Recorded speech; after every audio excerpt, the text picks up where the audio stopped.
Session 2025-26 के लिए हर छात्रवृत्ति के तहत सभी स्कॉलरशिप्स के फॉर्म शुरू हो चुके हैं।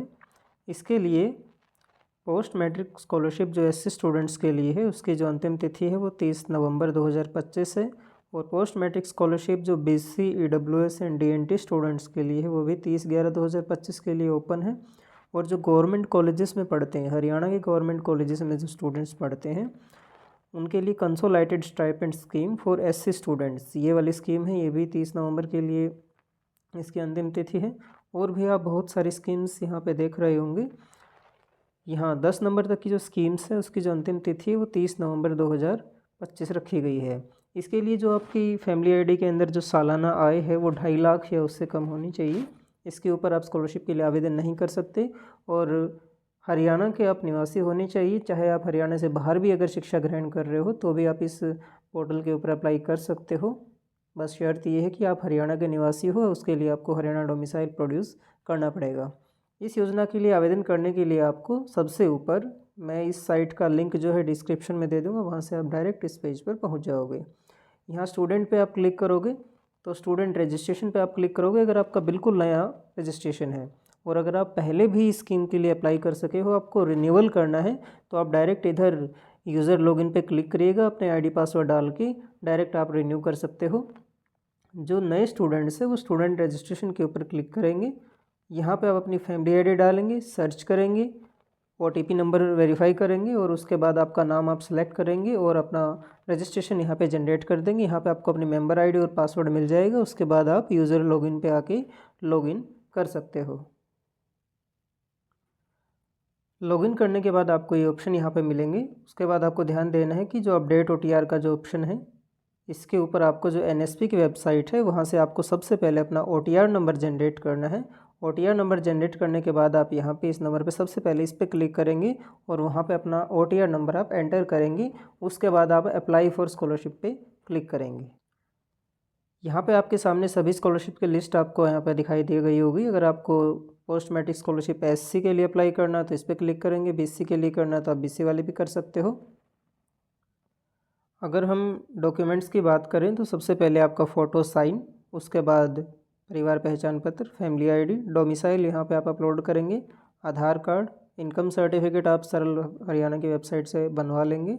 उसके बाद कास्ट सर्टिफिकेट, 10वीं की डीएमसी आपके 10वीं के परसेंटेज यहाँ पे एंटर करेंगे, 12वीं की डीएमसी अपलोड करेंगे, 12वीं के परसेंटेज यहाँ पे आप एंटर करेंगे। अगर आप इसको रिन्यू कर रहे हो तो यानी अगर आपने फर्स्ट ईयर पास कर रखी है, आप सेकंड ईयर के लिए कर रहे हो या थर्ड ईयर के लिए, तो आपको जो लास्ट पास्ट एग्ज़ाम डीएमसी है, अगर आप फर्स्ट ईयर में है तो आपको ये छोड़ देना है। और अगर आप कॉलेज के अंदर ऑलरेडी पढ़ाई कर रहे हो तो आप यहाँ पे अपनी फर्स्ट ईयर की या सेकंड ईयर की जो भी आपने पास की है वो डीएमसी अपलोड करेंगे, पास परसेंटेज यहाँ पे आप डालेंगे। जो आपकी फ़ीस रिसिप्ट की कॉपी है, लेटेस्ट कॉपी, वो आप यहाँ पे अपलोड करेंगे। अगर आपके फादर की डेथ हो चुकी है बीसी कैटेगरी के अंदर तो आप यहाँ पे अपलोड करेंगे। बीपीएल सर्टिफिकेट अगर आपके पास है तो अपलोड करेंगे। आपका अपार आईडी आपको बनानी पड़ेगी। अपार आईडी बनाने के लिए आप डिजीलॉकर डाउनलोड करेंगे, डिजीलॉकर के माध्यम से आप अपार आईडी बना सकते हो। और अगर आपको इसके लिए भी एक वीडियो की ज़रूरत है तो आप कमेंट कर दीजिएगा, एक अपार आईडी बनाने के लिए एक वीडियो मैं आपको जल्दी ही अपलोड कर दूंगा। यहाँ पे आप अपार आईडी अपलोड करेंगे, अपार आईडी का नंबर आप यहाँ पे डालेंगे। Aadhaar seeded document received from bank, bank से कोई ऐसा सर्टिफिकेट नहीं मिलता है, आपको आधार की वेबसाइट पर जाना है। मैं आपको दिखा देता हूँ। आपको यूआईडीआई की इस वेबसाइट पर आ जाना है, इसका लिंक मैं वीडियो को डिस्क्रिप्शन में दे दूँगा, आप डायरेक्ट यहाँ पे पहुँच जाएंगी। उसके बाद आपको यहाँ पे लॉगिन करना है। फ़िलहाल ये वेबसाइट काम नहीं कर रही, इसलिए लॉगिन करके मैं आपको नहीं दिखा पाऊँगा। लेकिन यहाँ पे आप लॉगिन पे जैसे ही क्लिक करोगे तो आधार नंबर एंटर करने का ऑप्शन आएगा, वहाँ पे आप आधार नंबर एंटर करेंगे और इस पे ओटीपी के माध्यम से जैसे ही लॉगिन करेंगे तो यही सारे ऑप्शन आपको देखने को मिलेंगे।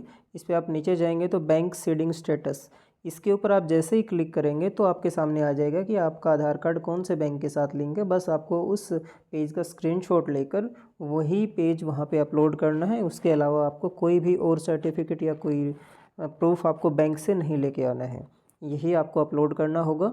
और एनएसपी की वेबसाइट से आप ओटीआर नंबर जनरेट कर सकते हो।